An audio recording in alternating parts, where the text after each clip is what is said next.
Short answer, no. Dillon Gabriel had a respectable outing, but Shedeur Sanders' debut was the cleaner, more impactful performance. Here's why, broken down so you can see the trade-offs without the hype. The box score fundamentals. Shedeur Sanders, 14 of 23, 138 yards, 2 TDs, 0 INTs, 4 rushes for 19 yards. Played nearly 3 quarters before being held out with an oblique issue. Dillon Gabriel, 13 of 18, 143 yards, 0 TDs, 1 INT returned for a pick six, 2 sacks for 11 yards lost, and a lost fumble on a botched handoff. Turnovers and game-changing plays matter most. Football evaluation, even in preseason, weights turnovers and explosive negative plays very heavily. Gabriel showed efficiency, 72% completion rate, more yards overall, but his mistakes were costly. A forced throw that became a pick six and a fumble on a handoff. A turnover that immediately becomes a defensive touchdown swings the scoreboard and the narrative. Sanders, in contrast, protected the ball and finished with 2 scoring plays. When you compare a clean 2 TD, 0 INT performance to one with a drive-killing INT return score and a fumble, the edge goes to the cleaner, mistake-free outing. Context and difficulty of reps. Sanders earned extra attention because he started unexpectedly. Injuries pushed him into the role and had limited high-level practice reps with the first team. That makes his composure, stepping in, orchestrating scoring drives, throwing into tight windows, more notable. Gabriel started against a strong Eagles unit and flashed some command and timing, but his mistakes came on throws that were either forced or on execution, handoff exchange. So while Gabriel had a slightly higher yards per attempt, the context of when and how turnovers happened matters more. Decision-making and processing. Both rookies showed traits teams want: pocket awareness, mobility, and arm strength. Sanders demonstrated better pre-snap rhythm and progression reads in his outing. He hit 2 different style TDs, a play-action bootleg red zone throw and a composed pocket dart, showing both touch and patience. Gabriel displayed accuracy and pocket poise at times, but the INT was a clear example of trying to make a play into tight coverage instead of taking a safer option. Coaches usually give more credit to the QB who consistently makes the right conservative choice under pressure in early film review. Penalties, sacks, and protection. Gabriel took 2 sacks. Sacks aren't always the QB's fault, but they factor into drive-killing negatives. Sanders was sacked twice too in his game, but he avoided turnovers and was able to extend plays and convert with his legs when needed. Again, Sanders' plays converted to points. Gabriel's negative plays converted to opponent points. Coaching implications and roster thinking. For the staff, Sanders' performance raises the practical question of how quickly to integrate him into first-team reps. He gave the Browns real tape to evaluate. Gabriel's outing reinforces why he was drafted earlier. He can move the offense and deliver accurate throws, but his ball security issues will be scrutinized.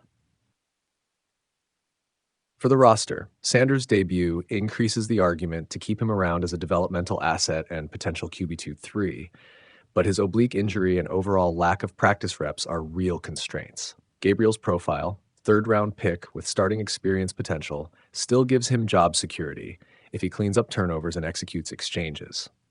What to watch next and why it matters. 1. How each handles joint practices and the next preseason snap count. Reps against first-team defenders will expose who's truly ready. 2. Turnover avoidance under live pressure, especially Gabriel's ball exchanges and decision-making on throws into tight windows. 3. Consistency of pocket footwork and accuracy on intermediate to deep throws. Both need to show they can push the ball downfield reliably. 4. Health timelines. Sanders' oblique and Gabriel's durability matter because missed reps equal missed chances to climb the depth chart.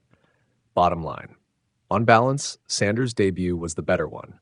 2 touchdown throws, no turnovers, and the kind of situational poise coaches can point to and say, he did the job. Gabriel flashed accuracy and command, but undermined his outing with a pick six and a fumble. Errors that, in the short preseason window, tilt the comparison towards Sanders. Caveat: sample size is tiny. Preseason snaps and joint practices are imperfect measuring sticks. The Browns' final decisions will hinge on the remaining preseason practice tape and how each QB performs in pressure situations. But for that single debut night, Sanders won the headline, and by the most important metric in football, he did more with his opportunities. Short answer, on balance, Shedeur Sanders' debut was the cleaner, higher upside performance, but Dillon Gabriel's outing contains some encouraging stuff, and context matters a lot. Here's a straight comparison. Box score basics. Sanders went 14 for 23 for 138 yards and 2 TDs with no interceptions. He also ran 4 times for 19 yards. Gabriel finished 13 for 18 for 143 yards, no TDs, but he had a pick six and a fumble, plus 2 sacks. Sanders' stat line has the eye-catching scoring plays and 0 turnovers. Gabriel's completion rate and raw yardage were fine, but the turnovers are fatal in evaluation. Who did they face? Sanders played most of his snaps against Carolina in the preseason opener, not a powerhouse defense, but he had almost no first-team practice reps beforehand and still looked comfortable. Gabriel's start came against the Super Bowl champion Philadelphia Eagles defense, which is a much tougher test that makes some of his positives more meaningful, but also magnifies the damage from his mistakes, the pick six and the fumbled handoff. Decision-making and ball security. This is where Sanders clearly won the day. He showed touch on short to intermediate throws and didn't force the ball into tight windows. Gabriel showed good rhythm at times and moved the offense. But the interception into tight coverage and the turnover on a botched handoff are big red flags.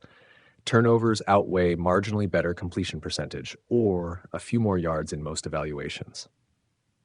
Play style and tools. Sanders displayed pocket feel, some mobility, and an ability to make timing throws. It looked like the kind of debut that makes coaches sit up and take notes. Gabriel flashed accuracy and poise in parts, but his miscues suggest either anticipation or processing errors on certain plays, or simply forcing throws. Both are young and controllable issues, but Sanders' mistakes, if any, were cleaner and more correctable in-game reads, whereas Gabriel's were game-changing errors. Sample size and noise. It's preseason. One half or a few series do not make a starter.